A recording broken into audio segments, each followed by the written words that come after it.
Fruit de multiples tactiques militaires et recherches scientifiques, la furtivité s'étend au-delà des limites de la perception humaine. Sa finalité est de concevoir des hélicoptères capables d'échapper aux détections visuelles, détections radar, thermiques et acoustiques.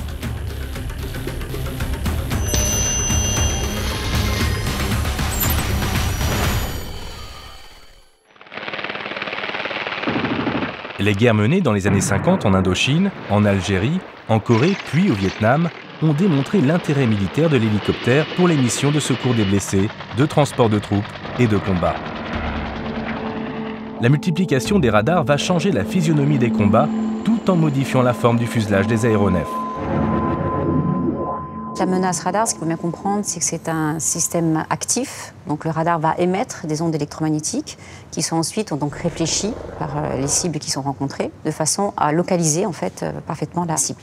Alors, ce qu'il faut bien comprendre, c'est que la partie de l'énergie qui va être réémise par la cible est directement proportionnelle à sa surface équivalente radar. Pour ne pas trahir sa présence et conserver l'effet de surprise le plus longtemps possible, l'hélicoptère doit gagner en furtivité en renvoyant un écho-radar le plus faible possible. La surface équivalente radar varie selon un certain nombre de paramètres, la fréquence et la polarisation donc, de l'onde électromagnétique, mais aussi l'angle de vue de la machine lorsqu'elle est prise à partie par le radar. C'est la raison pour laquelle les pilotes vont évoluer sous la couverture radar adverse, à moins de 50 mètres du sol, pour limiter la détection de leur aéronef. La particularité de ce vol tactique, c'est justement d'adapter notre vitesse pour échapper aux vues. La vue et le bruit, qui sont les premières sources de détection que l'ennemi pourrait avoir contre nous. Les principaux traitements utilisés pour gagner en furtivité sont d'ordre géométrique. De face, le Tigre n'offre qu'une surface large d'1,11 m au radar, grâce notamment à la position en tandem du pilote et du copilote, mais également à l'intégration des moteurs dans le profilé du fuselage. Les formes en dièdre, ou les faces perpendiculaires au radar qui concentraient l'énergie, ont été remplacées par des formes arrondies ou par des formes planes qui émettent dans des directions privilégiées. Nous avons ainsi pu éviter par exemple tout phénomène de cavité résonante extrêmement pénalisant du point de vue signature qui peuvent se produire dans une cavité de type cockpit ou de type entrée d'air. C'est pour ça que par exemple les verrières frontales ont été effectivement traitées.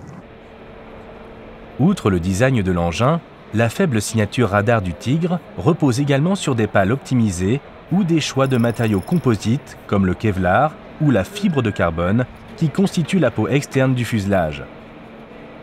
Ces matériaux agissent comme les verres anti-reflets de nos lunettes. Lorsque l'énergie radar frappe la surface de l'hélicoptère, une partie est immédiatement réfléchie et l'autre traverse la couche pour être ensuite réfléchie à son tour. Les deux faisceaux rentrent alors en opposition de phase.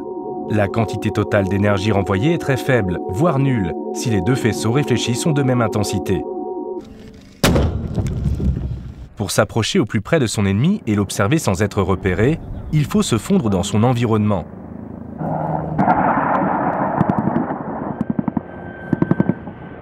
Composé de vert foncé, brun terre et noir mat, le bariolage s'est adapté à la géométrie du matériel. Il fractionne l'image observée et altère la perception des contours du véhicule.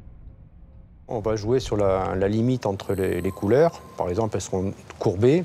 Ce sont des choses qu'on trouve dans la nature et surtout pas des lignes rectilignes avec des angles droits. Ensuite, on joue sur sa signature infrarouge, c'est-à-dire qu'on va essayer d'abaisser ou de supprimer toutes les sources chaudes de l'hélicoptère, de manière à ce qu'ils se confondent dans le paysage, mais d'un point de vue thermique. Sur les hélicoptères militaires, on met un capot spécial, un suppresseur d'infrarouge, on va l'appeler, qui permet donc de masquer les tuyères. On va aussi dévier les tuyères pour pas que les gaz chauds reviennent sur la structure qui, elle, pourrait réémettre. Pour minimiser la détection infrarouge, des peintures à faible émission sont appliquées sur les parties les plus chaudes du Tigre. Ces peintures diffusent la chaleur plus rapidement.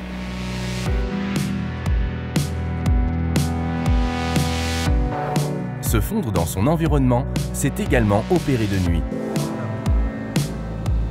Intervenir en conditions de nuit, c'est optimiser sa furtivité. À cause de la très faible performance de la vision dans ces conditions, c'est encore mieux si vous voyez pendant qu'on ne vous voit pas. Avec la combinaison de jumelles de vision nocturne et de caméras infrarouges, on va élargir le spectre accessible à la vision. On verra bien sûr mieux qu'on le voit de nuit, mais on pourrait également voir des choses auxquelles on n'a pas accès en conditions de jour.